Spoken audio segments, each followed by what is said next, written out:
other means have to be found to ensure that democracy doesn't work, that democratic forms, in other words, persist, but without interfering with the right of the privileged elements to rule.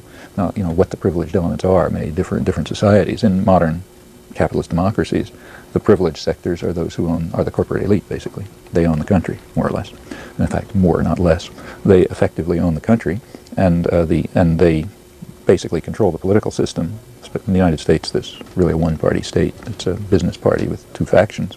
And they control the media, the ideological system, and they impose very sharp constraints on any form of policy, any policy that's formulated. Even if the political system ever got out of their control, which is unlikely, it couldn't get very far out, because the weapons of capital strike and disinvestment and reduction of business confidence and so on are sufficient to control policy. So there's lots of mechanisms that ensure that those who own the country govern it, and we should bear in mind that that was the principle of the Founding Fathers, that those who own the country ought to govern it. That's in fact a quote from John Jay, the President of the Constitutional Convention. That's the way the country's founded. Now, the problem is, how do you deal with all of this when people are free, as they are, like the state? They can't send in the police to break up this conversation.